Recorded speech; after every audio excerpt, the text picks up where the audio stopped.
Welcome back to the GG Over Easy podcast. Back with the three boys, Mr. Fruit, Robbie V, and Blue Westlow. Today we talk about a whole lot of video games. We talk about the Fallout TV series and what we think about it. Mr. Fruit and Rob have a lot of opinions on it. We talk about Destiny 2, how we're feeling about the announcement that the raid is coming out 3 days after. Spoilers, we don't agree with each other. Whoa. Heated debate. A heated debate. Rob the hater versus Mr. Yeah. Fruit and Blue, the lesser degrees of haters. Find out how much we disagree. The Dream Team Civil War, dare I say. And a bunch of other things that my brain has quickly already forgotten about. And we have a nice, long, girthy, veiny Q&A session where we go over a lot of questions. We finally catch up on a lot of Q&A here. So if you like all that and more, you should probably stick around. This episode of the GG Over Easy podcast is brought to you by BetterHelp. A lot of us wish we could have more time on our hands. The question is, time for what? If time was unlimited, how would you use it? Therapy can help you find what matters to you so you can do more of it. BetterHelp was nothing but professional, easy, quick, and just so user-friendly. It wasn't intimidating at all. If you're thinking about starting therapy, give BetterHelp a try. It's entirely online, designed to be convenient, flexible, and suited to your schedule. Just fill out a brief questionnaire to get matched with a licensed therapist and switch therapists at any time for no additional charge. Learn to make more time for what matters to you with BetterHelp. Visit betterhelp.com/GG today to get 10% off your first month. That's BetterHelp, HELP.com/GG. Thank you, BetterHelp, for sponsoring this episode of the GG Over Easy podcast. Are you looking for a podcast that is all about gaming, that may also get on tangents about all kinds of pop culture drama and everything else that's going on in the world? Well, let me introduce you to a podcast called GG Over Easy that features YouTubers Mr. Fruit, Blue Westlow, and Rabby V. We've been playing games for about 8 years now, so we have awesome chemistry and we enjoy talking anything gaming and anything that is going on in our lives. So why don't you check out the 5-star rated gaming podcast GG Over Easy? You won't believe the topics that we're supposed to talk about and then never actually end up talking about because we tangent on about something for 35 minutes. So why don't you come and check us out over at GG Over Easy Podcast. Hi, ho everyone. My name is Mr. Fruit, and welcome back to the GG Over Easy Podcast, episode 225. In today's episode, the boys are back. Dare I say they're back in town. And dare I say we're back in the wasteland. Yeehaw, brother. Oh, because we're going to talk about Fallout. Nah, because my fart's been radioactive. Yeah, no, it's Okay. You know what else has been radioactive? Intestine issues. My chair since we started playing Rust. Oh, radioactive. No, actually, my bowels have been pretty good recently, if you guys are curious. I like to so we're actually talking about it. Oh, okay. just keep you updated. Yeah, Okay. pretty regular. Yeah, things are going all right. So, Yeah. I'm curious. But no, Fallout.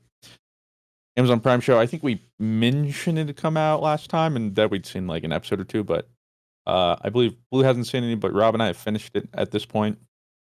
Yeah. Rob, why don't you tell us what you think? Spoiler free. Spoiler free. So to kind of bring it back, when I heard the show was getting, announced and all that, what is it? Cynicism or when you're Cynic in negative. me? The cynic in me was like, this is gonna be shit. This is gonna be so bad. Like this is gonna be just like Halo. But then you forget in the pile of trash that is video game adaptations, there is The Last of Us and Sonic. Okay. And so League there of Legends. is Arcane. True, Arcane. I haven't seen it yet. We all know why. Just the dumbest thing of all your takes. I don't support Imagine Dragons. All right, everybody takes a stand somewhere in their life. Well, imagine not listening to dragons. Anyways, so there are lights at the end of video game tunnels. And I'm a big Fallout fan. I'll never forget one day. Back when I was like Halo 3, or that's the only game I play, that or COD. I came home from soccer practice one day and my little brother was playing Fallout 3. and I was like watching them play, and I was just roasting them. Like, this is stupid. Like, what is this? Get off so I can play my game. And then one day I decided to play it.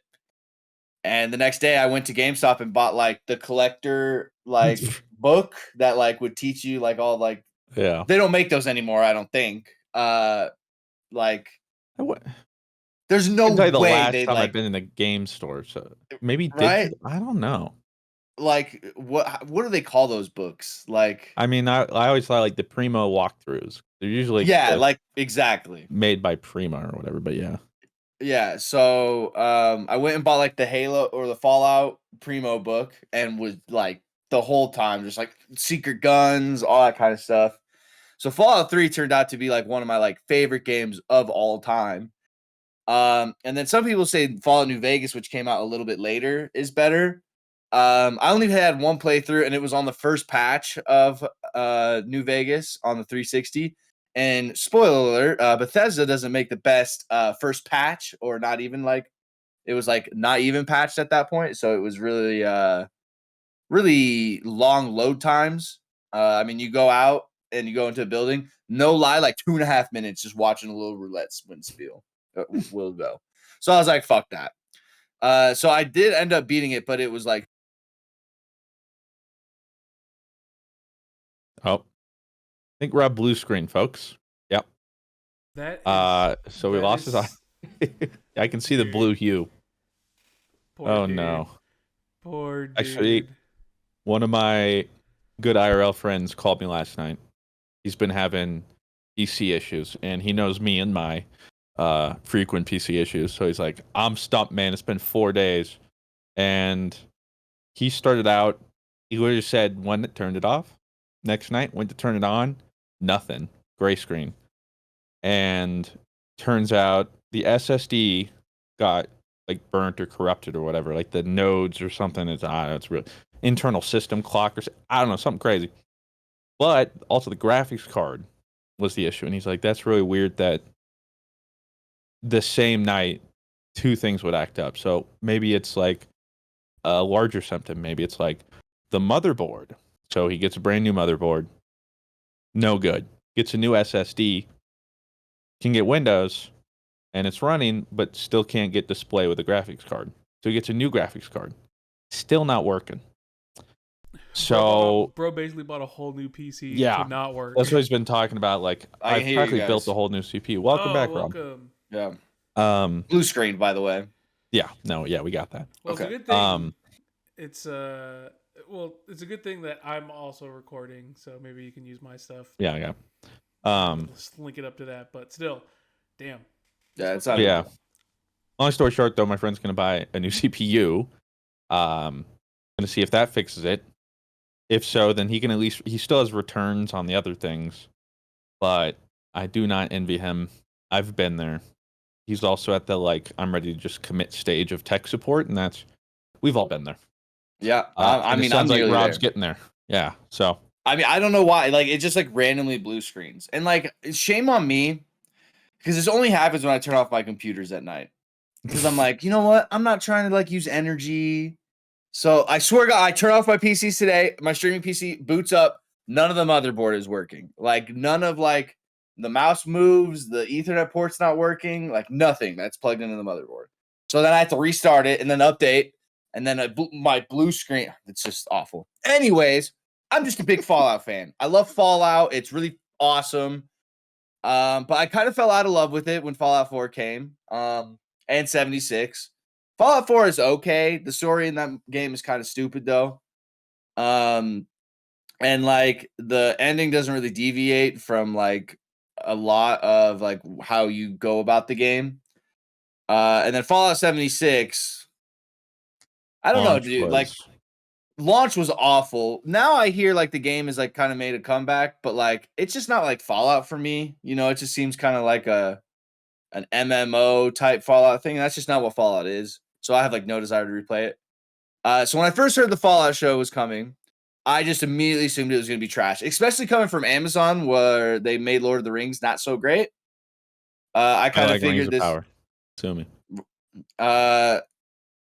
it just didn't seem something great. And then I saw like a clip from like the show, and it was like the worst clip they've ever could have picked, and it was just like really bad. For Fallout?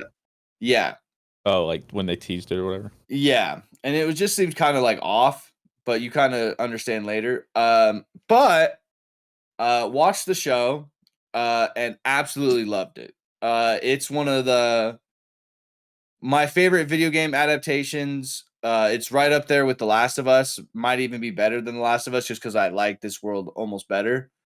And they capture like, because like Sydney was like, "Do you play these characters or like do you play this person?" And I basically said no. You can almost think as like every character that you see in the show as like their own kind of Fallout playthrough almost, because like they're all like very different from one another, which is really cool, and it just kind of shows you the different kind of builds you could have in Fallout. I love like the flashbacks, the callbacks, the Easter eggs. I love the mystery. I love the mystery aspect that I was not expecting. The wasteland is very cool, but I found myself liking the stuff that happens like in the vault a lot cooler. Um, and I really love a good mystery where it's like, oh my god, like just give me a little bit more information about what's going on. And the vaults are like really good at I don't know. I mean, we all know what like Fallout vaults are, but I mean, I'm not going to spoil that for people that don't play the Fallout games because it's cool to learn. But yeah, all in all, an amazing series. I loved it, and I watched it with Sydney. She knows nothing about Fallout or anything, and she really really liked it. Um, and yeah, I would probably give it like a 9 out of 10. I would have loved some callback to VATS. I don't know how they would be able to do VATS or something like that. It would have been funny Uh, though. yeah. But all in all, really enjoyed it. We watched it, or well, I watched it with Claire. She liked it, however, she said she's probably not going to watch season 2, simply because one of the characters just pisses her off so much. Oh, I bet You I could know who it is. probably guess, yeah. But long story short, they're just real dumb. And to her, it's really upsetting. Where it's just like, this is so frustrating. But other than that, she really liked it. I really liked it. I think they nailed it. I'm in the same boat. I'm glad they went with the mystery aspect of the vault in the story, or like some of those, because that's again, I think also the more compelling thing to me.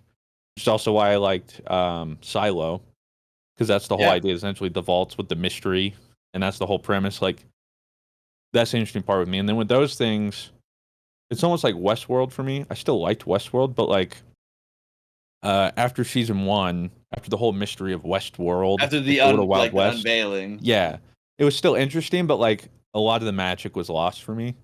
I agree. And I mean, it's hard to do with stuff like that, where like if you have this big thing, then you reveal it. How do you keep people into it? So they have all that still going for them, and they announced it's renewed for season 2. I think they announced it just like yesterday or something, which is great news. They said it's going to continue. From this story, it'll be the same characters we're following, and yeah, I think they did it justice. It's really approachable for even people that don't know Fallout, but it also honors the world for the people who do, which is why like Halo. Oh, For me, it seems like the people who enjoy Halo don't know Halo, and so it's like, how do you mess what do you it mean up by that? so like the people who play Halo and know Halo are usually the ones that are like, this sucks, or like, I don't like this. Yeah. Oh, okay. But the people who don't know Halo and watch the show are like, that's cool, because they're just like, oh yeah, sure, whatever. Yeah. But if you can't appease the fans, the existing fans of the franchise, you just piss them all off, leaves a bad taste in the mouth. But if you're able to cater to both, like in the case of Fallout, now obviously in the case of Fallout, for instance, they have the leeway of, like you said, this isn't a story told in the games, it's the world. So they're able to make their own characters and story that fits within canon. Whereas like Halo, I think part of it is like you're reimagining a story we know, but deviating so far from it, and then changing so many things of the world that we know, that it feels like a disservice rather than like, oh, An addition. creative. Yeah, like I see why you would change this and it made it better. But for people who know the story, it's like this just feels worse. Or, in this case, like the character Master Chief, it's like just you should have just used somebody else then. Like if you wanted to tell a story like this. Because I'll never get over their I think we discussed it whenever they said it too, where like um masked protagonist doesn't sell or whatever, or like isn't interesting. And it's also coming right after Mandalorian was popping off. Um, but it's just like, what are you doing? But then Yeah. Fallout, killing it. Um, yeah, really enjoyed it.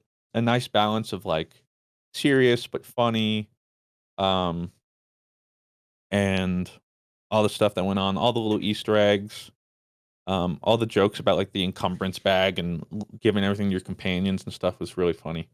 Yeah. Um, so yeah, nothing good things for me. I'd also probably put about 9 out of 10. Really enjoyed it. No Frank.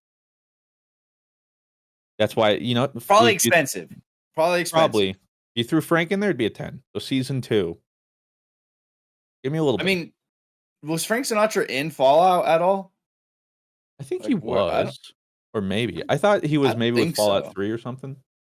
Um, but I just want to hear Frank in one of the opening things or something. That's all I'm Yeah. asking for. And I think that was like one of the parts that I really liked is like just how the music almost was kind of like a character in itself. Like it just kind of fit all the kind of like scenes and all the kind of atmospheres it was trying to hit. It's just an amazing show. It's a lot of fun. A lot of fun, in fact, to the point where people are starting to play Fallout again. Fallout A has lot. seen a crazy amount of sales. I think it was the number one selling game in Europe. Fallout Uh, 4, I think, has seen a 7,400% increase in sales since Prime. Now, granted, almost all their games, especially Fallout 4, at the same time they announced their next or like new gen update to like update it, which is obviously a marketing move to come out with the show. And then almost all the stuff was discounted. So Fallout 4, 76, I mean all the games have seen bumps, but yeah. 76 and 4 I think are, and in fact Fallout 4 right now I think is like number 6 on most played currently Steam. So Wow.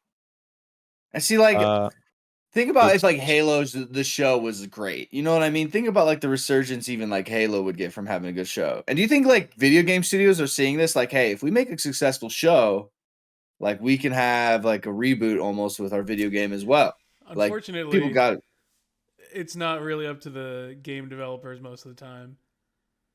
It's and really up to if the showrunners, the people who, got rights to the show and said, "Hey, we should make this show." It's up to them if they said, "We should make something that's pretty faithful. We should work with the game devs. We should work with the team that made these games. Like we should work with them to make something cool." Like Last of Us did. Sonic the Hedgehog like literally hired the voice actors from the series. It sometimes the execs who make these shows just don't have an interest in making something faithful. They're just like, let's just, let's put our own spin on it, and then they ruin it. Sag. one, I think they'll have the wrong takeaway too, where it's just like, oh, if we make a show, our games will sell better, without realizing you have to make a good show first, uh, and then maybe we'll play the game.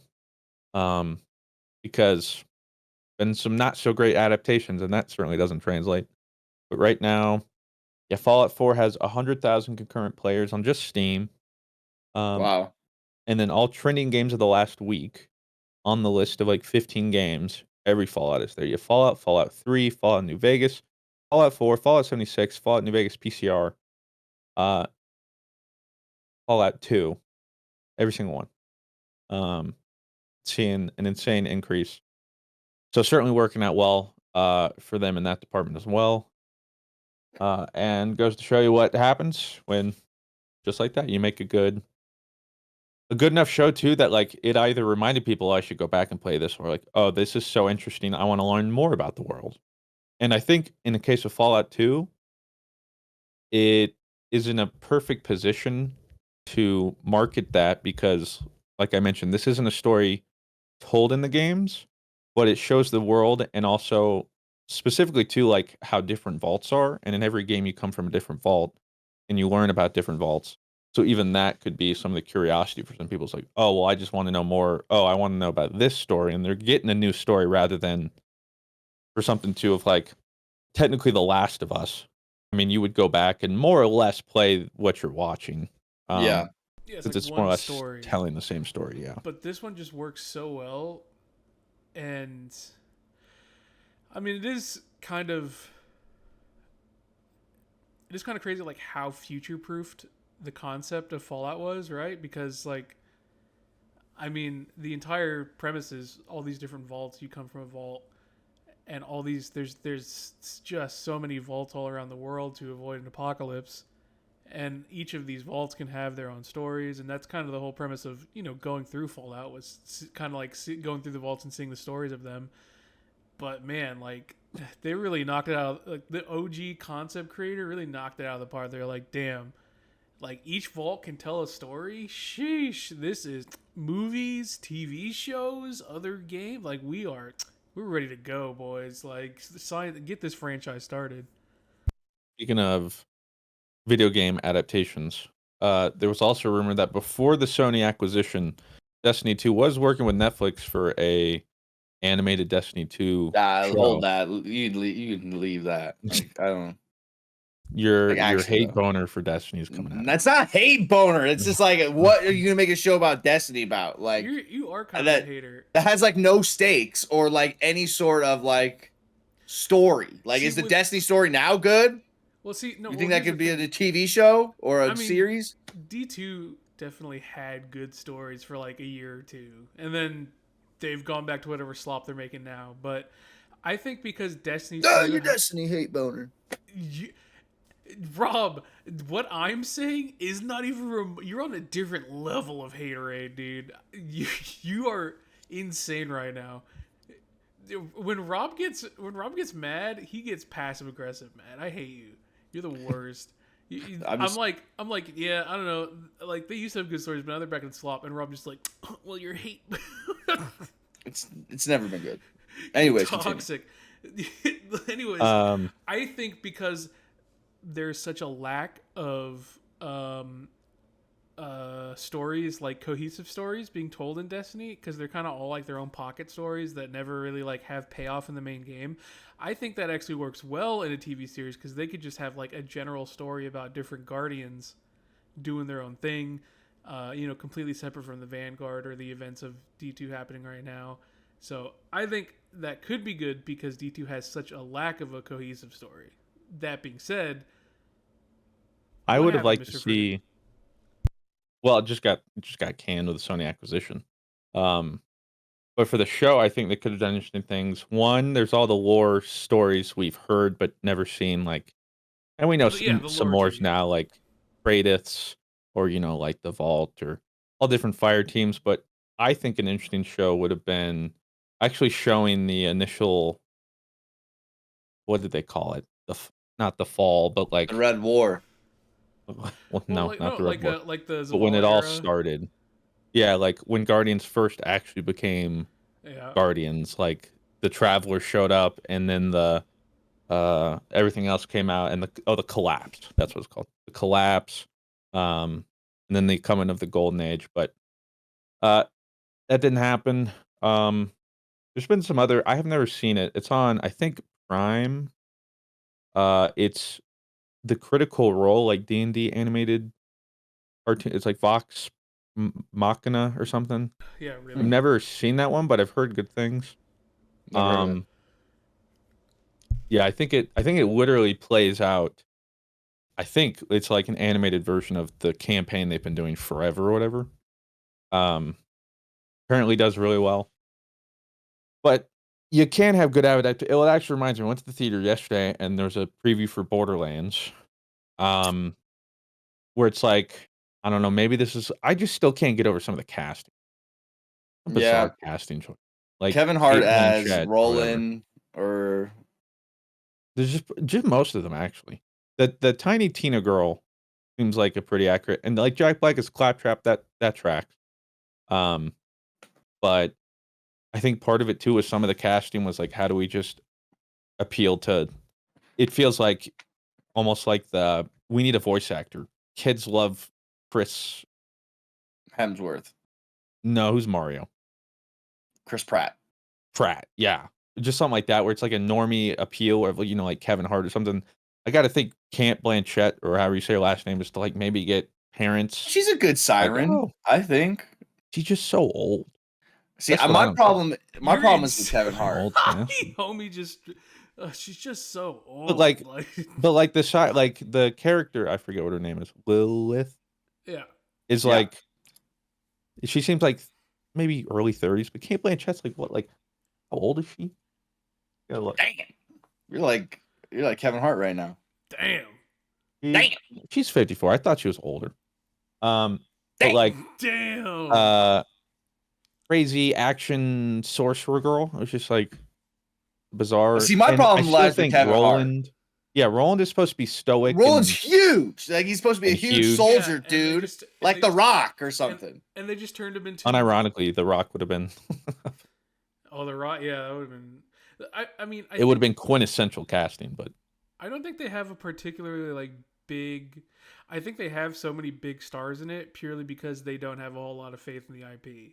But it is like a good excuse to put a bunch of stars in the IP. So. But I had the same thought when I first saw the D&D movie, where I was like, oh, they just threw Chris Pine in here because they're like, uh-oh. But then that turned out to be a banger, so I don't know. That movie was awesome. Like that So, was... yeah, maybe it surprises me. I mean, I'm certainly hoping I does, doubt but, it. That thing looks like ass. it seems like it'll be exactly what we think it'll be, which is just like a gimmicky. See, it's so weird with video game movies. It seems like it's either going to be awesome or really bad. There's no like in between. Like there's no like, oh, that was all right. Like I could take it or leave it. It's either one side of the spectrum. Hope I'm wrong. And- yeah, I mean, I would love a good Borderlands kind of world. I like the Borderlands universe as well. Again, the casting was just not there.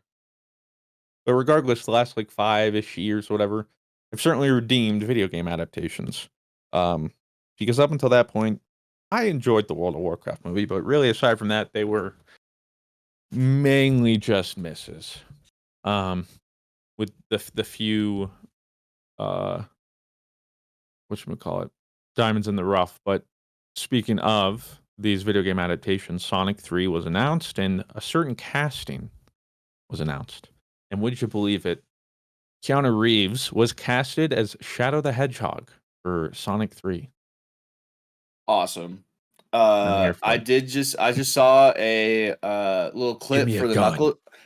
Okay, this is a surprising thing. I haven't seen any of the Sonic movies yet. I haven't seen any of them. Yep, But you I talk have about how not seen. good they are and how much you like Sonic. Well, everybody really likes them, but I have not seen them. And like, what's crazy is like I'm a big Sonic fan too. My first Neopet account was Supersonic25. Check it out. See all And you my have UC pets on there. But yeah, I mean, I was just saying because it's like everybody really loves Sonic, and obviously really loves Sonic to the point where it's launched 2 movies, a series, and a third movie. I saw a clip for the Knuckles series, and that show looks funny. Knuckles seems kind of like a funny character. I'm I haven't about seen it. that one. It's really funny. He's like talking to like a dog and trying to teach him how to be a Master Emerald protector. Is it? It's like continuing with like Idris Elba. Yeah. Is it? It's not out yet, is it? Is this some show? No, I don't think it's out yet. I think it comes out pretty soon though. Is it the same? Is it animated or is it the same? Yeah, no, it's the same kind of look and stuff. It's a series. I don't know when it comes out though. Let me see. Knuckles series. It comes out very soon. The first episode is coming out April 26th. Yeah. Oh, sheesh. All right, here we go. I'm going to give you guys a rundown. Knuckles is an upcoming American television miniseries created by John Whittington and Toby Asher for the streaming service Paramount Plus. It's a That's spin-off gotta be like the Paramount. worst of the streaming platforms. It's a spin-off of the Sonic the Hedgehog film series and the first live-action television series in the franchise overall, taking place between the events of Sonic the Hedgehog 2 and Sonic the Hedgehog 3. The series follows Knuckles the Echidna as he trains Deputy Sheriff Wade Whipple in the ways of the Echidna warrior. Idris Elba reprises his role.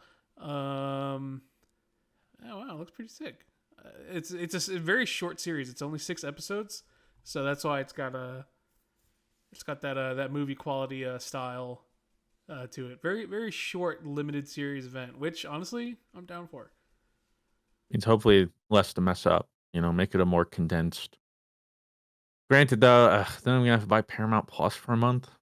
That's what I meant. Like, that's Do they have gotta like be a the trial, worst. maybe, or yeah, because I don't even know what else they have on their thing.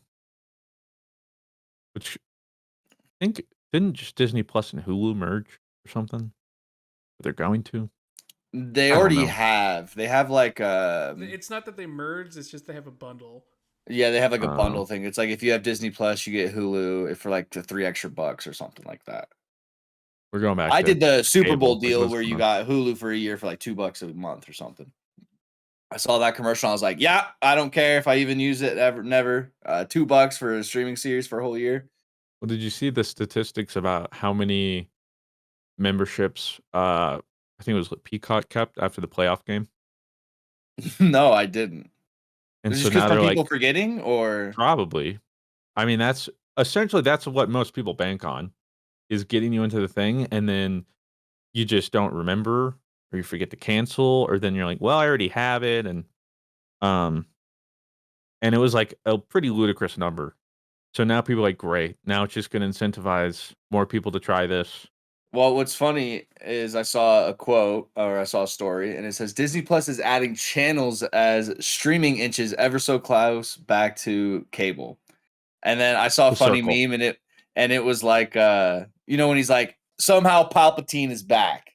It was him going somehow cable has returned. Like That doesn't it's just make any sense. it's got to be for Whatever. the older folks. Like I just don't think older people understand. Like okay, like you said with Peacock, like how Peacock had the playoffs and stuff. I had to explain my dad what Peacock was and how to get through Peacock. So I Listen, Bro. think, peacock, cock. You're yeah, peacock. that's one of my favorite Katy Perry songs. Um, I just they must because like I think the first game of the year for the NFL is on Peacock. I think Of course it is. against I think it's in Brazil too. Is what I heard as well. Oh yeah, now they're trying to globetrot and be like, hey, rest of the Well, world care about. if you had to guess a franchise, okay, and really think, okay, what franchise they would send to play in Brazil, what would you guess? It's Brazil's favorite NFL team. Oh really? Yes, this is Brazil's Brazil's favorite favorite. NFL team. And I and, had and no think idea. about why it's their favorite. It'll be kind of obvious. Give you 5 seconds. Packers. Yeah. Oh really? Yeah, and why is it the Packers? I just went with their national colors. There you go. They like the Packers Oh, because the Packers are green and yellow. okay. So they sent the Glad I'm on the Packers same wavelength. to Okay. go play. Yeah, so that's the whole reason basically that we're having the season opener in Rio de Janeiro. Okay. Interesting. Yeah, Um, little fun I mean, fact I for feel you. bad for the players with like all that added, especially like games to London, where the amount of time it takes to travel, then the jet lag, then you're playing, then you're coming back, and then you have to play like the next week or whatever. That's already like their body's already taking so much Yeah, it's better than abuse. going to like Europe though, because you're technically not losing too much time because you Yeah, technically are kind of like in the same kind of time zone. So it's not terrible, but actually, yeah, just you know me and my it's geography. Let's see what time it is. my guess would be like noon right Yeah, now. so they're only 3 hours, so they're 1 hour ahead Yeah, of it's East like Coast. That's not bad. um. So back to the streaming services thing. It's just, I mean, how many do you? It's almost like when you cut the cable, it was like I'm gonna cut the cable to save money, and now you really don't save any money. Because I looked, it was like when I cut my cable for Xfinity, like because like Xfinity lost the rights to Red Zone, and Red Zone was gonna be on YouTube TV. I had no reason to have cable anymore. I think my cable bill, because it was bundled into my internet, was like 180 or something like that. A With month? like, yeah, Oh, Well, that's like with internet and then like with the okay. sports package and all that kind of stuff. So like without the internet, I guess it would be like $90 or something like that. I guess I forgot And how, now with but like, well, go we ahead. just have so many that I looked recently. Because at one point, yeah, a couple of years ago it wasn't that bad, but now it's like we got like 4 Because like streaming services, and it's like, every year you what get the an email fuck? going, like, hey, we're gonna go up to instead of $13.99, we're going to $16.99. It's only $3. What are you broke? It's $3. Like it's just like, damn, man. Like, and like Everybody's now broke. I'm at the point now. I'll say it. I watch commercials on the streaming services now. I pick the commercial tier. All right. I can't afford the luxury of no commercials. And you know what? Maybe I kind of like commercials because it breaks it up a little bit. And I don't get a bunch of shit thrown my way. Interesting take. Yeah, a little interesting take there. I like the commercial tier better than the no commercial tier. I So do then I have get the a little commercial mental tier on break. Prime. But that's ridiculous. Like, hey, you're gonna pay the same, but now you're getting some ads, but you can pay more to still not have ads. Whatever, man. So yeah, we're also with like And then some like ads. now I have to get Paramount Plus for the Sonic series or this Knuckles series, I should say. The audacity. Anyway, what a world we live in. Speaking of a world we live in, can you believe that Destiny 2 Raid was announced to come out 3 days after the final shape? Everybody on Twitter is going crazy. I like that though. Good. I Yeah, like I that. don't. I mean, here's my thing. I don't. That's whatever. I can get why some people are concerned about it. The good news is, for me, actually, I just don't have a solid surgery date. But if it ends up being 3 days after, I might be able to actually day one raid. Fucking Let's So- Let's go. go. Eat that, Dado. While you're at your Yes. friend's wedding. Yeah, suck our, Yeah. Oh, noob. Yeah. suck our dick and cock and balls, Dado. Yeah. Everybody, well, and a lot of the, and I don't even really think it's like a long. I'm assuming this is just the reason, is that, and they've already confirmed that like certain content, is limited until the raid's complete because we already know, like I think they already announced whatever, like we're essentially the final shape raid is the witness or whatever. Like it'll be the culmination of this story where we fight him in the raid. So then, however the story plays out after that, and all the content, and even I believe this episode, not season, I guess, but episode 1 or whatever, is supposedly like a continuation of the story. So all that can't happen until the raid. So I think it's instead of you play the story and you're waiting for new stuff, but it's like, well, now we wait 9 days or 10 days until we do it. Now it's boom, bam, do it. The story's there, the raid, bam, unlocks for everyone. All the stuff then keeps coming out. I think this is definitely a choice purely because of the fact that the narrative is going to be so deeply tied to the witness, and there's no way the witness Where isn't. it's never been like this. Yeah, there's no way the witness isn't the raid boss. Yeah, we've never had a narrative so immediately, and I mean where the main story is directly tied to the raid. Where the last time was Oryx, but I mean same deal. Like we had that But a also, couple days after. yeah, I was gonna say, I think that King Night, whatever the fudge, King's Fall was actually pretty soon. Yeah, so it's been a Um, long time. But this is like, I mean, this is obviously the most important narratively, because like we beat Oryx's physical form, right? So he was kind of we took out the immediate threat, and Get I on, guess- idiot. whereas this is like, no, we gotta raid this. We gotta raid this witness, dude. Everyone get your satchel charges, your C4s, your rockets. Everyone get your AK-47s, and We're going raiding. to raid this dude. The only other one that I can think of that had like an actual such a large gameplay impact would have probably been The Last Wish. But again, I also don't think there was a large gap. But that was so long ago, I could not tell you for the life of me. And also, did Last Wish have contest modifier? I don't remember. I'm sure When it did they did. add Later contest on. modifier? No. Last Wish did not. Last Wish was just a really exorbitantly high light level. Oh yeah, and that's back when the race People were for like rating was bounty, just yeah, like I horde literally bounties. yeah. Um. So yeah, I think that's the reason. Um. And personally, for me, it might make it easier too because then it's if I'm able to do it and it's enough time before my surgery that it's not a long time commitment for grinding. Um. And we'll get through it. We'll get through the story, get a couple things, but I also don't mind that it means we won't be as prepared for the raid Well, I because then we agree. can all approach it a little more casually. We're we are still gonna gonna try and be complete it, but like, we are gonna be prepared for the raid because they went on record to say that the legendary doing the legend blah, blah, blah, doing the legendary campaign will get you on light level ready for the raid.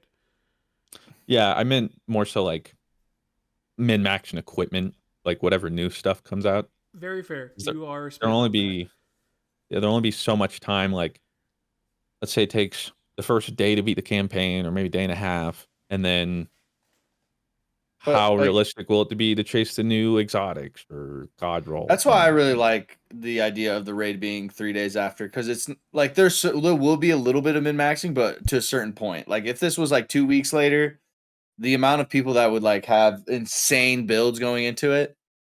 With this one, I hope it kind of has that feeling of what is it, Last Wish and Ribbon. I need builds, Rob. I have roll of radiance. No, well, yeah, I mean you're not wrong. I saw Uh, the Salt de Grepo tweet that people were, as always, raging about, but he was like, "I hope there's this crazy Well of Radiance glitch that happens so fast after the DLC that they just have to take disable well it. over raid. So then day one raid, there's no well because otherwise, like you That can okay, already Warlocks. What are guarantee, you using? yeah, like you can already guarantee day one raid.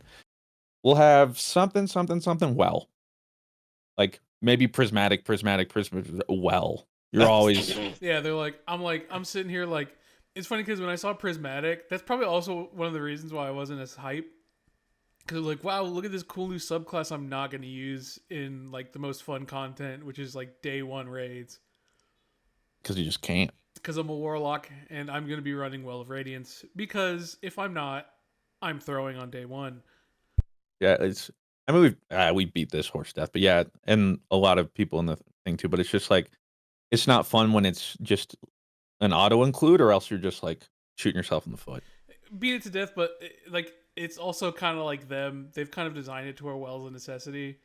And so Well just gets stronger every time they design an encounter where you need to have Well. So it's a vicious cycle. It's a self cannibalizing cycle. It's Well, Bungie's that, fault.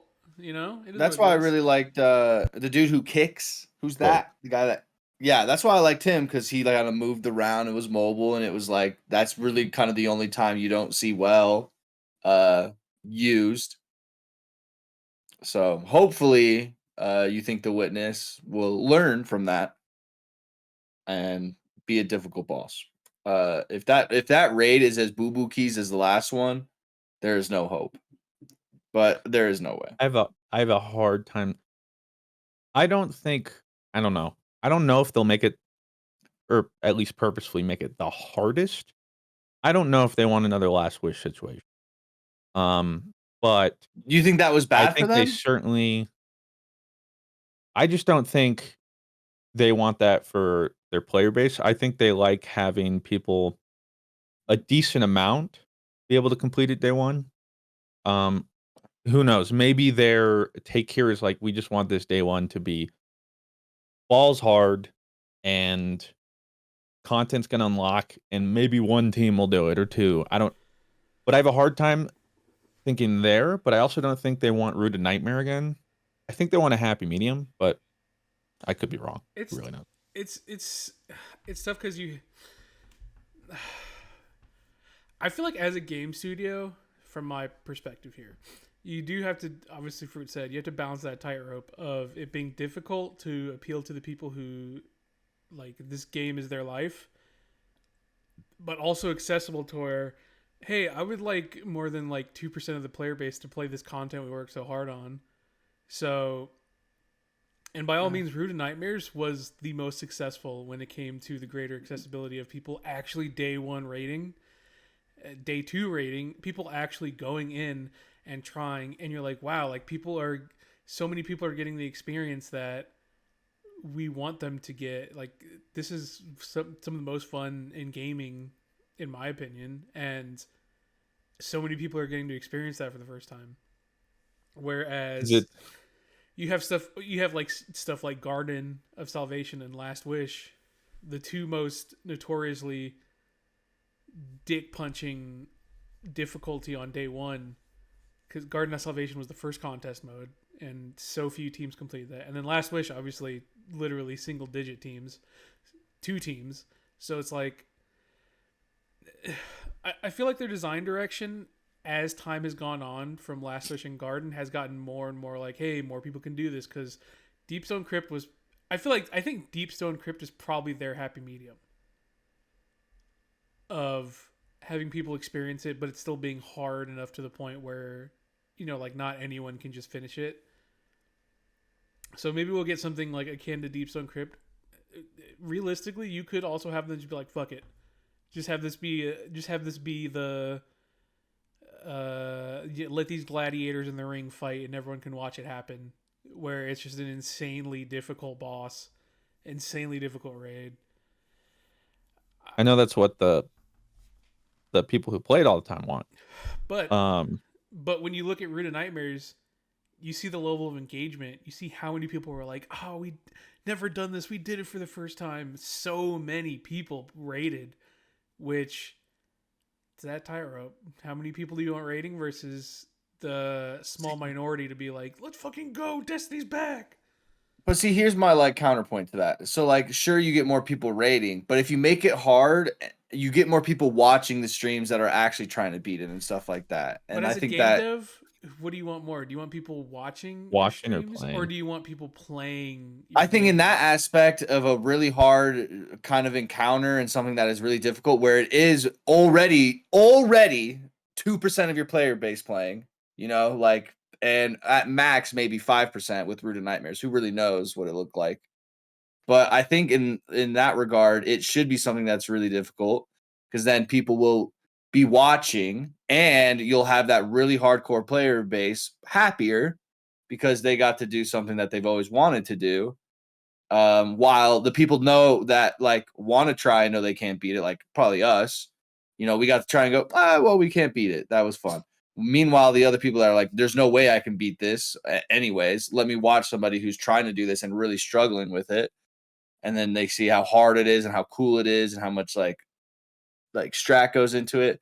I just really hope that they bring like contest modifier as a normal thing, like at some point. Well, think they we'll are in the see. pantheon as Yeah. part of it. I do think it should be a permanent thing, and that would alleviate a lot of the problems you have with the difficulty. But I would say I think raiding back in the day was a lot cooler in Destiny, where everyone was participating in it and everyone talked about, oh, dude, I had trouble with this encounter. Oh, we had trouble with this encounter, and you talked about it with your friends. Whereas now it's, right around for about 2 years there, raiding was really niche. Like, it became more niche than ever, I think. And I think their direction of Deepstone Crypt and forward is, I think, the right play for them, in my opinion, because I don't think Last Wish and Garden of Salvation era rating was really. I don't think it was like, people didn't talk about like the allure of the day 1. People just talked about, oh yeah, I watched it on Twitch. And I feel like as a game dev, you don't really want that. You want people being like, oh man, I'm never going to forget the experience of playing this raid on the first day, which was the experience of so many people up to that point, like Vault of Glass. It was the very first raid, so obviously no one knew what to expect. But then Kingsfall, you had so many people doing Kingsfall. You had so many people doing Wrath of the Machine, This episode of the GG Over Easy podcast is brought to you by BetterHelp. A lot of us wish we could have more time on our hands. The question is, time for what? If time was unlimited, how would you use it? Therapy can help you find what matters to you so you can do more of it. BetterHelp was nothing but professional, easy, quick, and just so user-friendly. It wasn't intimidating at all. If you're thinking about starting therapy, give BetterHelp a try. It's entirely online, designed to be convenient, flexible, and suited to your schedule. Just fill out a brief questionnaire to get matched with a licensed therapist and switch therapists at any time for no additional charge. Learn to make more time for what matters to you with BetterHelp. Visit betterhelp.com/GG today to get 10% off your first month. That's BetterHelp, HELP.com/GG. Thank you, BetterHelp, for sponsoring this episode of the GG Over Easy podcast. Are you looking for a podcast that is all about gaming, that may also get on tangents about all kinds of pop culture drama and everything else that's going on in the world? Well, let me introduce you to a podcast called GG Over Easy that features YouTubers Mr. Fruit, Boo Leslow, and Rabby V. We've been playing games for about 8 years now, so we have awesome chemistry and we enjoy talking anything gaming and anything that is going on in our lives. So why don't you check out the 5-star rated gaming podcast GG Over Easy? You won't believe the topics that we're supposed to talk about and then never actually end up talking about because we tangent on about something for 35 minutes. So why don't you come and check us out over at GG Over Easy Podcast? And culturally it was like, dude, you could talk with your friends about what you did. Everyone had the experience of day one. People would be like, yeah, I'm never going to forget that day one. What an amazing time. Oh, I went to go back in with some other friends to help them. And if you don't have that, then you don't really have like a connection. Last Wish, I think was like that one time, like that one moment where it was like, wow, this is insane. This raid is so ridiculously, stupidly hard. What an event. And then you look at Garden, and I mean, who talks about Garden anymore? Nobody. So I don't know, man. I think the right play is having it to where people can say they experienced the game versus their experience strictly coming from, yeah, I watched it on Twitch. I also think it's important. It's easy for us as like content creators or streamers who have done that sort of stuff. I'm thinking of Joe Schmo, who's got a 9 to 5 Monday through Friday, finally has time off for the weekend and wants to raid, but then it's so hard that he and his friends can't do it. And so he's like, and then since contest mode is 48 It's not hours made now, for he's Joe like, Schmo. But It's then not they made never- for Joe Schmo that works a 9 to 5. But isn't that's it what you weird? think it should be. Yeah, but isn't it weird that the people who play this game and the casuals who do keep the game going, it's not the hardcore players who keep the game alive, it's the casual people who log in and play and spend a couple hours here and there, but the people that still come back to the game and are the majority of people who come back to the game every now and again, the hardcore player base, obviously they're always going to be there, but the 30,000 people who are always playing, that's cool and all, but where Bungie gets most of their profit and most of their things that keeps the lights on is the new expansions, the people who come back, the people who are like, oh dude, time to play some D2. And I don't know, it just feels off to where they work so hard on this content only for like maybe 1% of their player base on that day, probably less than. I mean, day one rating in really hard raids, probably less than that percent, like a percent of a percent, or like I think that's your player base ever touching that content. You work so hard on it, you make this contest mode, you have essentially something that is only 24 hours, and then you never get to play that content ever again. I don't know, it just doesn't feel right. And while I participated in it, because I mean I did it several times, I did Garden 24 hours, but like I would never forget that. But I get that same feeling whenever I did Root of Nightmares. I get that same feeling whenever, we did Leviathan and all the raids in D1. Like, it's not like the feeling changed, but the fact that it takes a degenerate like me to be the only person to get that experience, right? It just doesn't feel right from perspective of how much work these people put into such really like special content. I think there's a happy medium. I don't think completely forsaking the Joe Schmoes doing the 9 to 5 is the right play. But it's just for 24 hours. It's not like they can't do it for 48 a whole hours recently too. It's been 48 hours, but then that contest mode is just gone. So it's just weird decisions overall. Like you can never do. But that they would contest never mode even again. be able to beat on contest mode. They'd play and be like, "Oh, we're fucking lose," like then piss and never play it again But I because it's not mean, made for them. but that's where I'm coming from. Where it's like, right as of right now, there's no other way to play contest mode besides those 48 hours, which is not a great decision in my opinion. So it makes it less and less of a good decision to just cut everyone out of it. So I think there's a happy medium for sure. I just think am it would on be for too this. hard for them to beat it, and so they would go into it, get owned, and be like, "This is fucking stupid. I hate this. Hey, I'm never like this is there's a lot of masochists, Rob. Yeah, you know. not think- the Joe Smo masochists. There's a lot none of those. There's a lot of Joe Schmo masochists. It's just because of how time limited things are. They, a lot of people aren't going to get the opportunity to even try. Which I'm not. I think biggest the fan of. happy medium is have your 24 or 48 hour contest mode.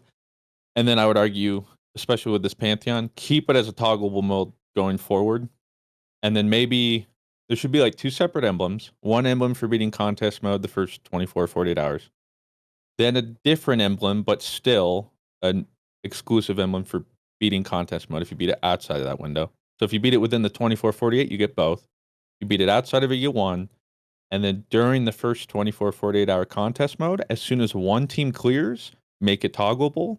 So all the people who just want to raid during the time they have and experience day one now can, but they can do normal.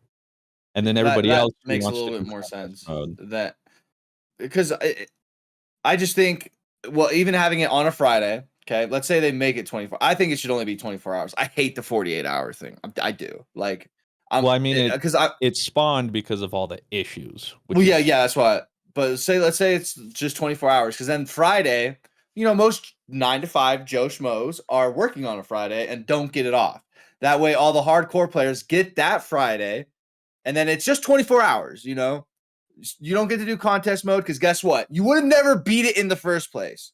So, like, you shouldn't be upset you're missing out on content you would have never been able to complete in the first place. So I think, like, to compensate for those people just makes, like, no sense. So then that 24-hour ends, and guess what? Now it's Saturday. It's the weekend. You got the whole weekend to do the raid that you just watched on Friday, or maybe you didn't watch on Friday, and now you can play with your friends. And then I agree with Christian. You should have it be toggleable. So even when someone does beat it on Friday, maybe you get home Friday night, and now you can play it on Friday night without the contest mode. Will Bungie do that? No way in fuck.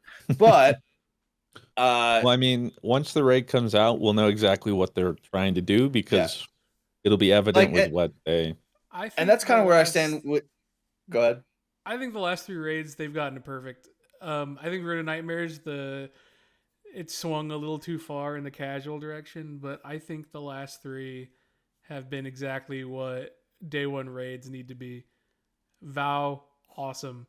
Everyone got to participate in that, had a great time. DSC, I was having I was having a mental health thing, so I couldn't do it, but everyone was participating in DSC and everyone was like, dude, experiencing this raid. And Root of Nightmares swung a little hard in the other direction, but you got to talk, people as a community got to talk about what they were doing. They got to talk about their experience. They got to share their experiences with each other. And I don't know. I think that's cool. I think that's what makes Destiny Destiny. I think gatekeeping it a little too hard is cool for the mythos of the game, but for people's memories and for people getting to experience things and actually participate in the content for the game that they bought, I think is really good for the health of the game. And so I think Bungie's been doing a really good job, and I hope they continue doing it. I don't agree with a lot of things Bungie does, and I have a lot of issues with the game, but I think the way they've been handling raid races the past couple of years has been really good, in my opinion. So I hope they keep doing it. And I know a lot of people won't like that, but to you, I say, get a job. And that is all I have to say. For me, I think this is where I really lie with Dado, because I think he talked about it in his Root of Nightmare videos.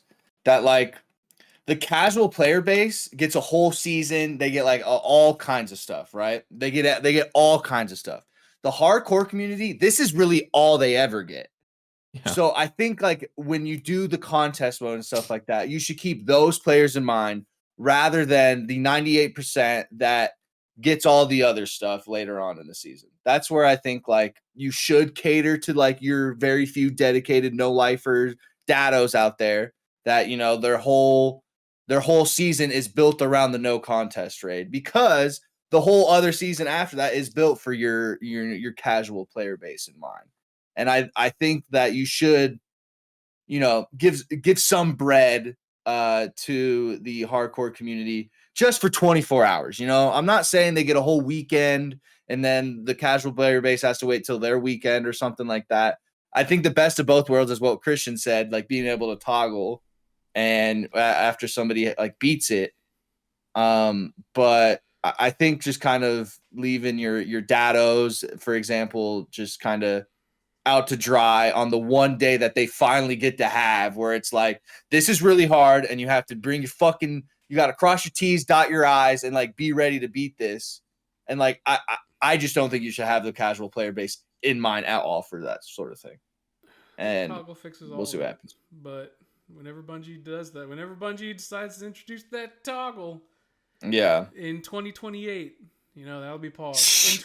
In 2028, when they like sell it as a feature. Well, Like, hey, remember we did it for Pantheon where you eventually get into contest tier mode? Well, we're finally bringing that back in 2027 with this season pass, and only with the deluxe edition of the previous expansion, you can play contest mode. For me, that has nothing to do with the emblem either. I know emblems all of a sudden have become really important in Destiny. I don't know like when this happened. And like, if more players get the emblem, cool. If a lot of people don't get the emblem, like, cool. That's what like emblems, I guess, are for. You know what I mean? I just think it should be something that, you know, and I the think hardcore players should have. it's why if they keep contest toggleable too, it can help cater to that 1%. So they can keep running it back, optimizing that. Because that's the problem too, is once contest leaves, they get a taste of that really hard content and like, oh, that's what we really like. Mm-hmm. And it's gone. And we have our 24-hour window.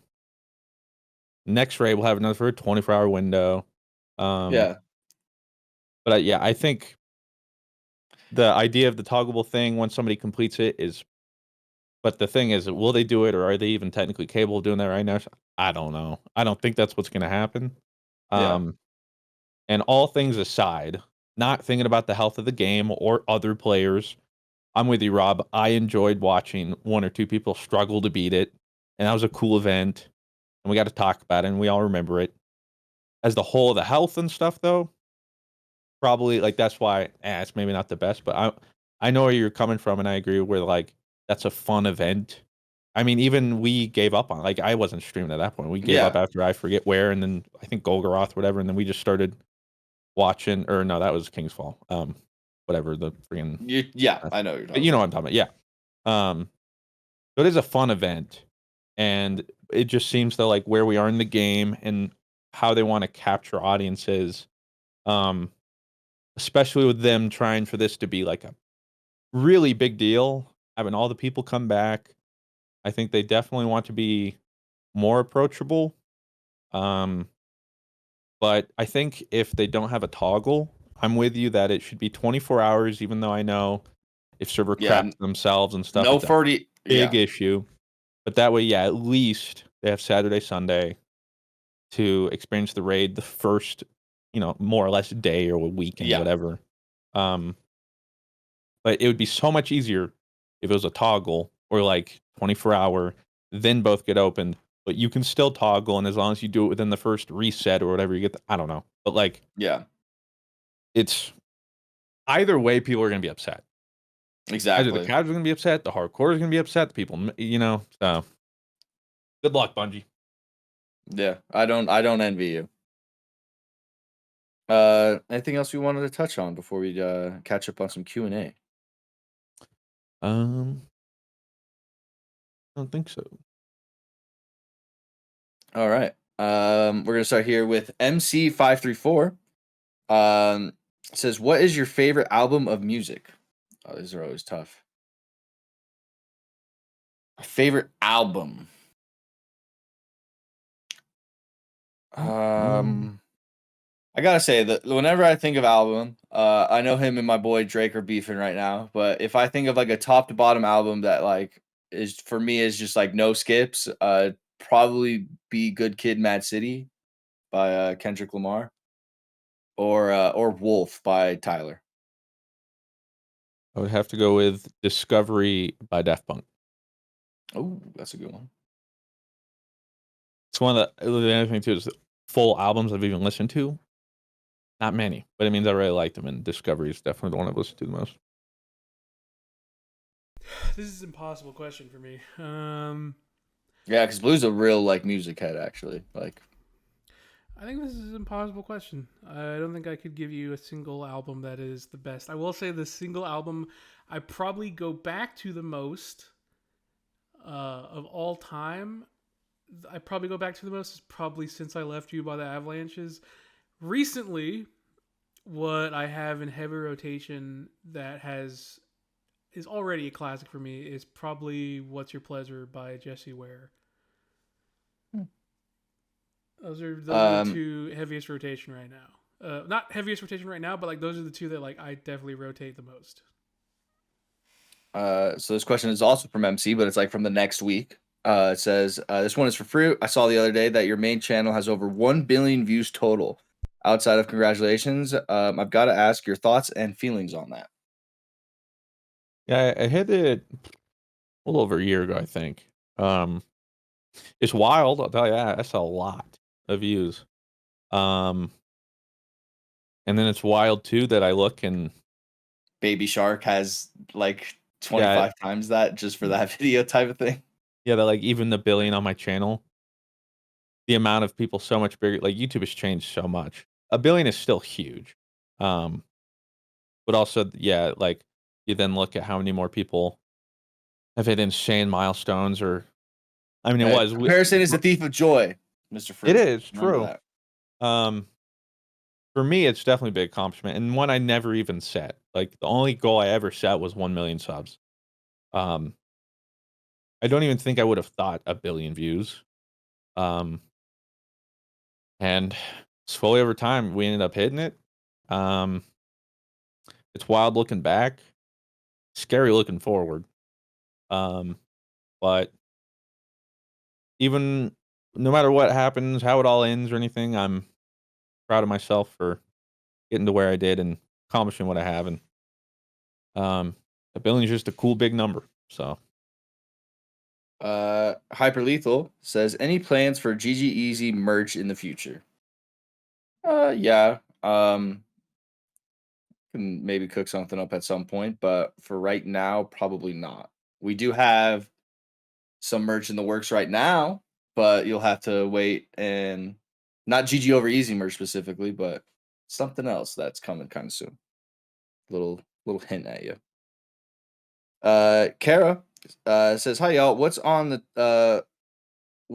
topic you wish you knew more about and haven't taken the time to indulge?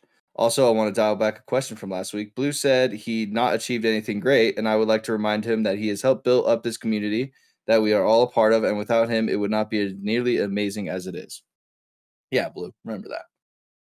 Thanks, Dad.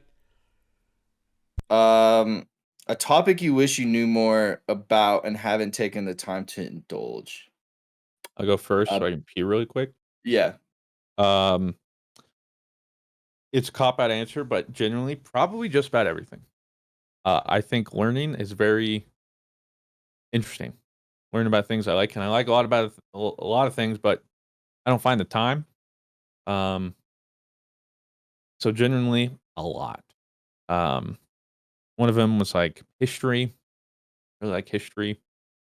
That would probably be up there, especially like war history. I find that really interesting. I always want to learn more about Warhammer lore, but Jesus, I want to read so many books. I want to learn more about just everything. If I could absorb all knowledge, that would be great. So a lot of things, a lot of regrets.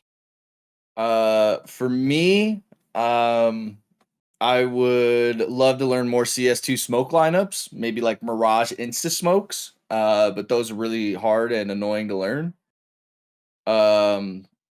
Just more CSGO utility, CS2 utility, like good pop flashes, good Molotovs, all those cool lineups that I'd say are really cool for CS and that other games don't have that um that I will probably never ever learn as I look at my Twitter feed here and there is a Mana C overpass A nades from long. What about you, Blue? I don't know if I. You know everything. You don't need to know anything else. I don't know. I think with me, like, I just like learning things as they come to me. And, like, whenever I want to learn something, like, if it's in my head, I just do it right there, like, then and there. So, like, on the spot, I don't think I could think of anything, but I guess right now I'm trying to learn to be a better grubber in Rust. You know, I'm trying to be a more Yeah. patient. I'm trying to be a more patient stalker. I don't know. I think with me for Rust, at some point the game gets boring. Like when you start getting really geared, and like the grind is really fun. But then when you get to like, oh, you have AKs, oh, you have guns, oh, you got armor, then it gets boring because like, oh, well, you're basically done. Like all there's left to do is Blow up people's bases. blow people's Like, blow people's bases basically, right? So um admittedly there's a lot of really cool servers that like make it fun, like zombies rust gas. I need to go back. I'm probably gonna go back and play some zombie servers after we're done with Rust Season 4. But the one thing that does keep me really excited and keeps me going, even when like we're done, basically, is grubbing.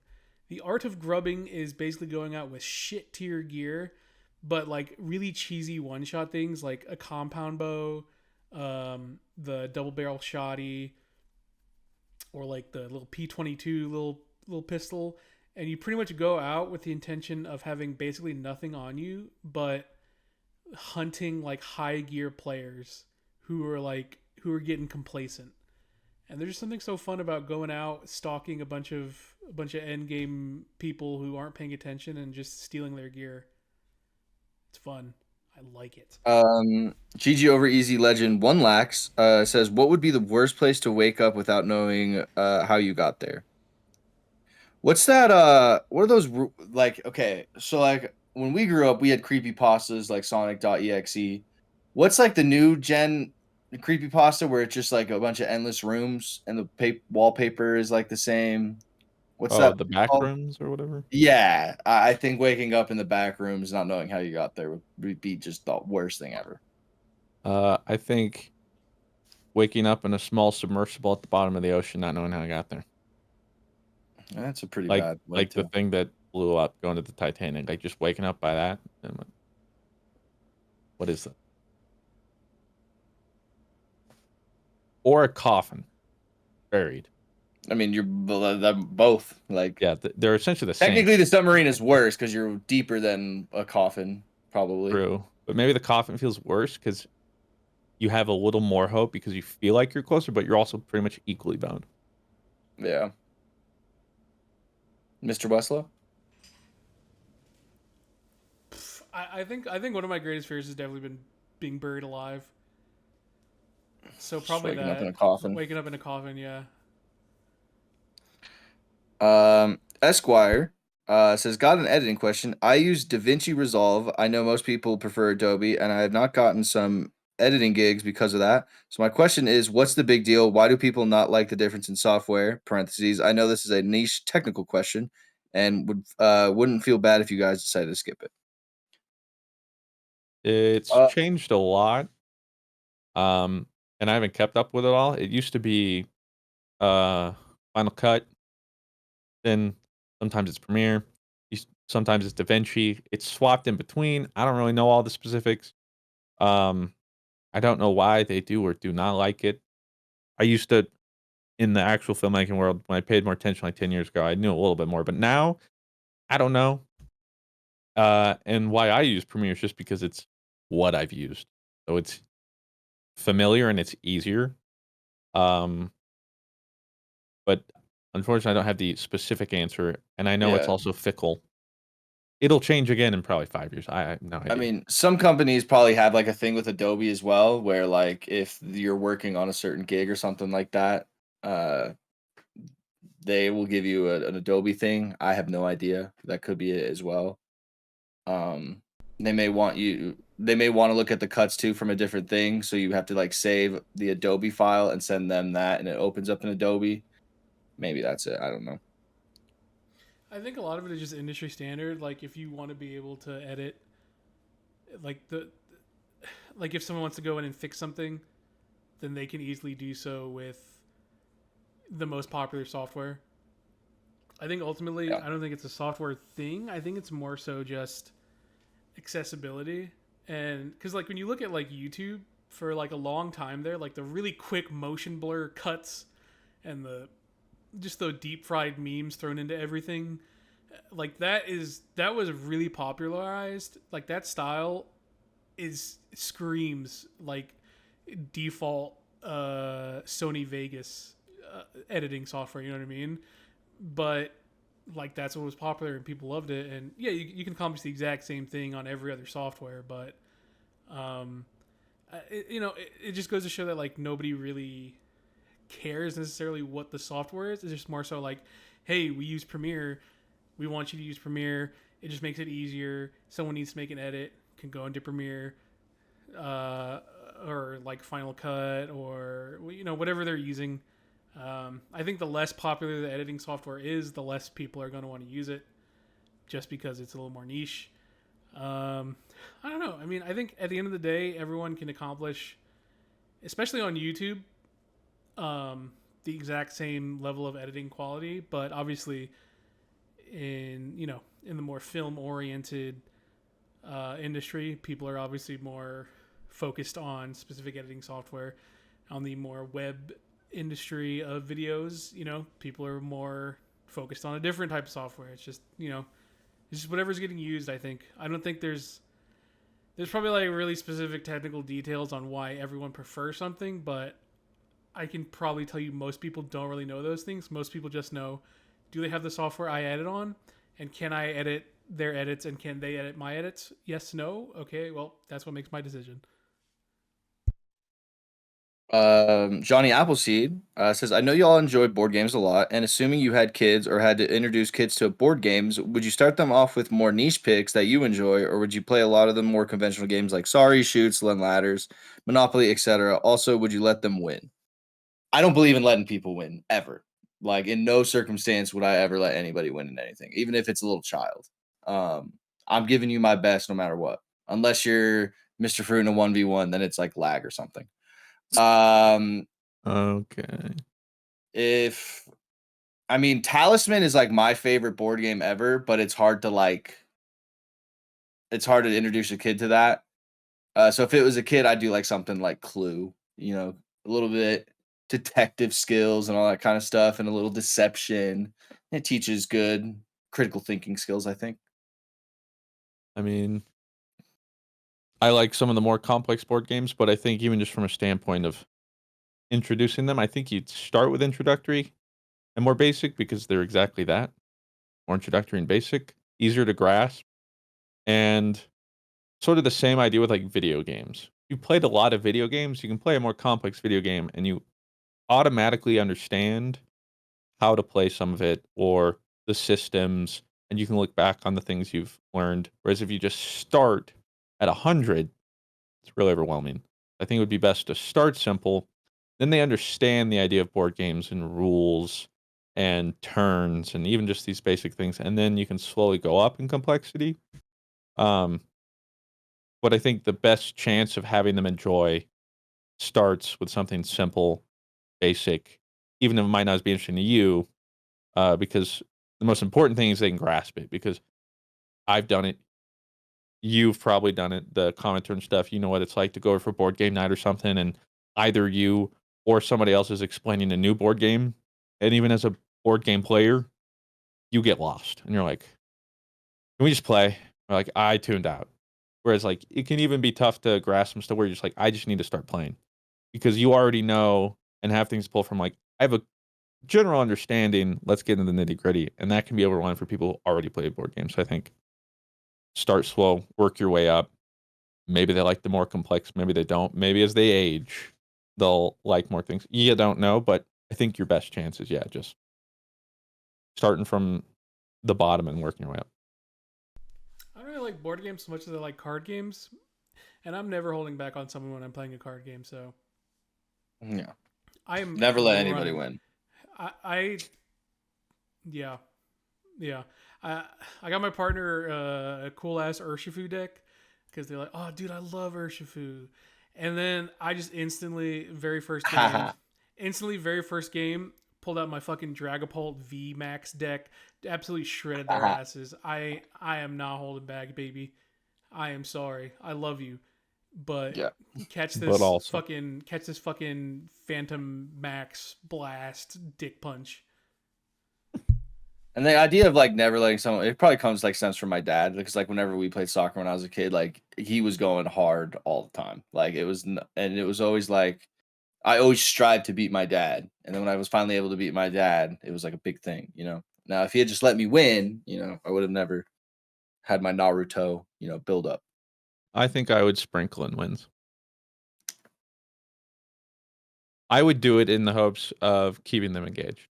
Okay, you wouldn't hope like you think it'd be the opposite of like you kick their ass all the time. It's like, well, I give up. I'm never gonna be able to beat you.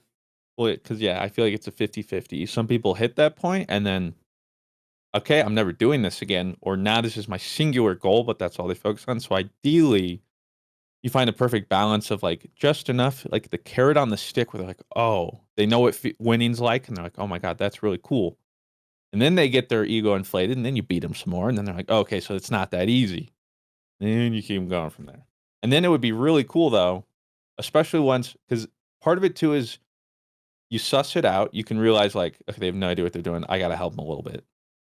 Then you would play with them long enough to start realize like, okay, they're actually kind of getting this.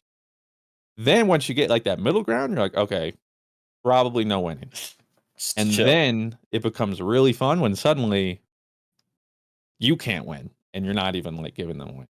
But I think you have to like dangle, because like especially if they never even know what winning's like, they're like, what's the point?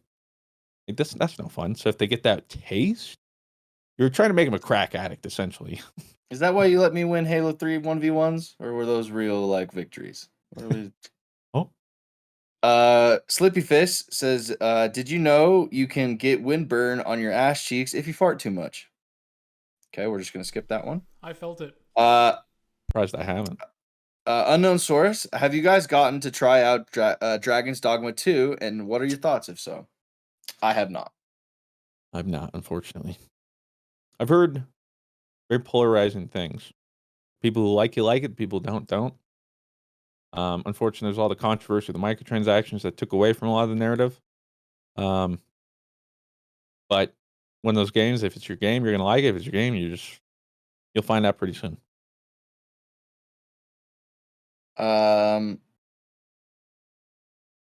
Just Flash says, don't really have a question. Just want to say, unfortunately, this will be my last month. I'm moving out. I need to keep track of money more. This podcast has gotten me through high school and 2 years of and now 2 years after graduating and still going strong. Love y'all. Well, thank you, Just. Understandable. Yeah. Hope all goes well. Snosbert says, I can't remember. Have you guys talked about Mappa and how they treat their animators? It's been a recent controversy with Jujutsu Kaisen Season 2. I don't know the details exactly, but I do know the memes, and like certainly seems like they're overworking and expecting unrealistic deadlines. As somebody who watches, it's like cool. You get stuff faster, but also knowing the cost kind of sullies some of it. Yeah. Like they're trying to capitalize, and they still do incredible work, but I don't think it's sustainable. I certainly don't hope it is, or that they continue. Hopefully they give them a break. It reminds me of Spider-Verse having to be like, okay, we are literally like working these people to the bone. And unfortunately, I wish it seemed like a wholesome, altruistic response of like, hey, we should back this up. But I think it was more reaction to backlash, where they're like, okay, fine, we'll slow it down. But yeah, the amount of work and effort they put in, all animators, anything like that, is yeah. insane. And yeah, they definitely need some better conditions. I mean, fucking A, bro. Trying to draw an elastic bullworm on Drawful is insane. I can only imagine trying to work in Crunch and uh having some dude breathe behind my neck about my scene or whatever, man. Like you kind of said, like I love anime when I watch it. It does kind of solely the fact that like I know this is probably made from somebody. I don't know what minimum wage there is. I just know they're not paid very well compared to like, the suits and all that kind of stuff. Um, just kind of shows you the world we live in sucks, and it is unfair sometimes. Anything to add on to that, Blue?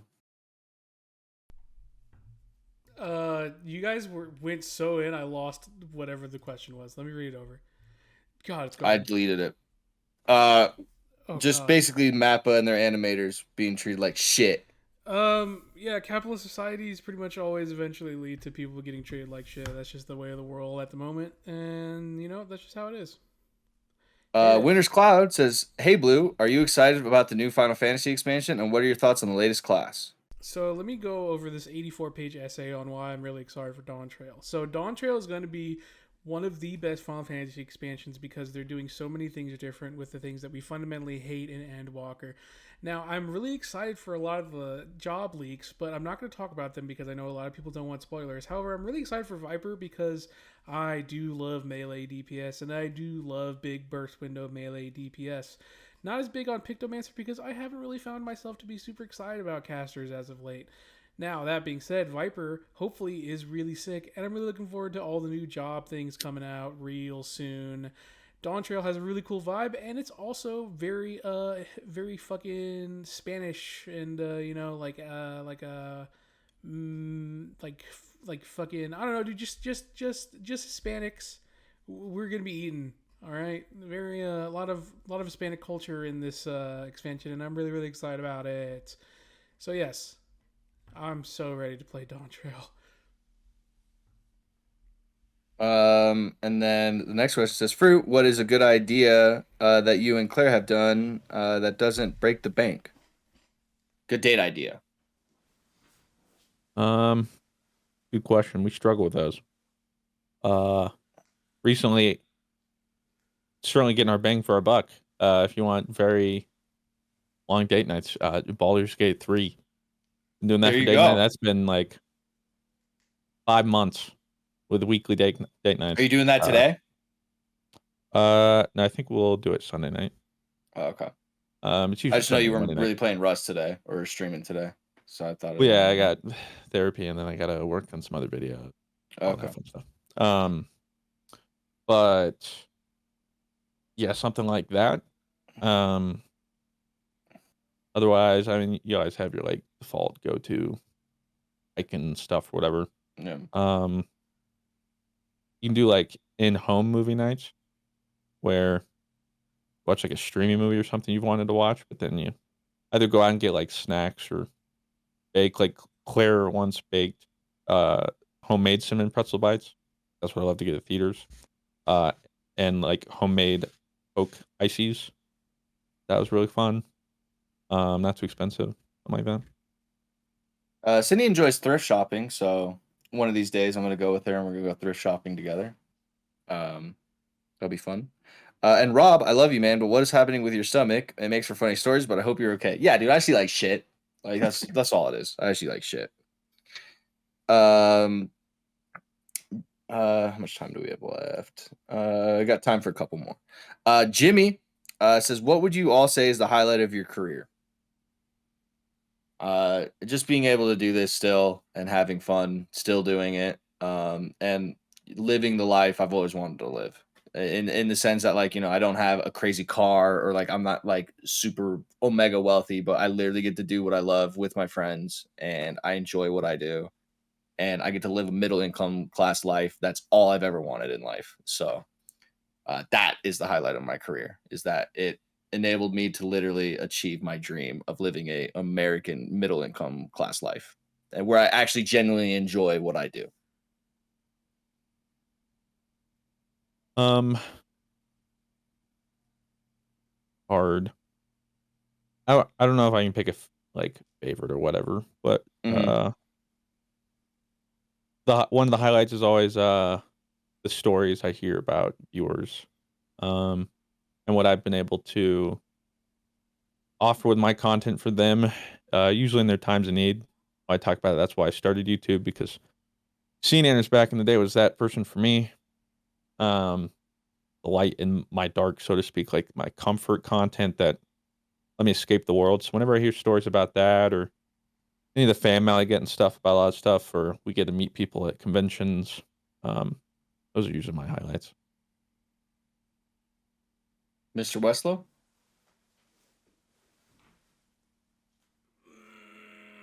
I have to pace around to think about this one.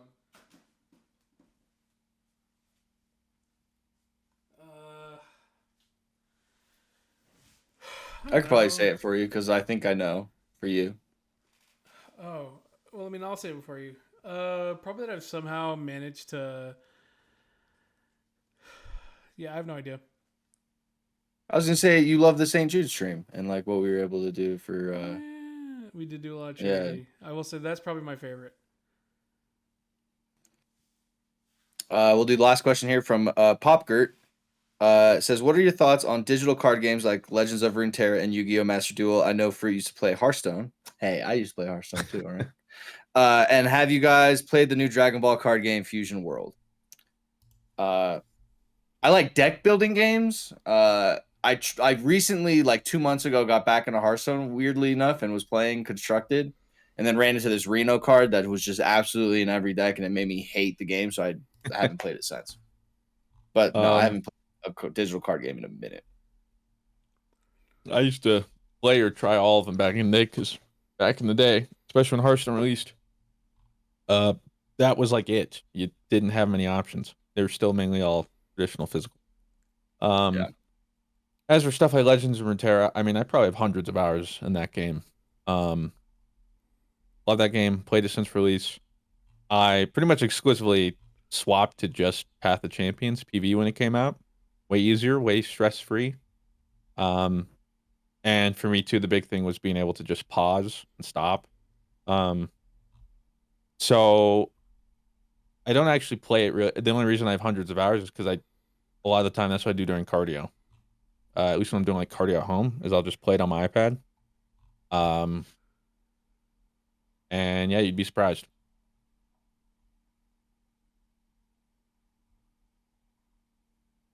I also tried Magic Arena. It was fun, but the amount of money you need to invest, and also just it was really fun when I had like a starter deck and other people had a starter deck and I was learning the game, and then you hit the point where you aren't playing people with starter decks anymore, and that's when you're like, okay, well, I'm not going to. Oh, and also I guess Marvel Snap. Not quite the traditional one, but I started playing that a couple months ago. And I quite enjoy that one too. It's definitely more fun, casual card game. Offers a much different experience. Mr. Westlow? I really like the visuals of Master Duel. I've always liked Hearthstone visually. It just sucks because my favorite card games have dog ass digital versions. Like Pokemon TCG, trenches. And then I love Rush Duel. Rush Duel is my favorite card game right now. It's on Duel Links, which has like the most like, which admittedly is better than anything Pokemon's ever done, but it's still like I'm playing a very like mid 20th century digital card game.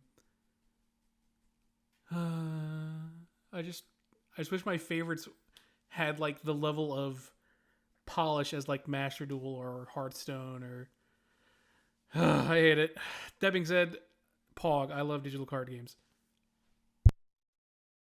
And we'll probably have that be the last question of the GG Over Easy podcast, episode 225.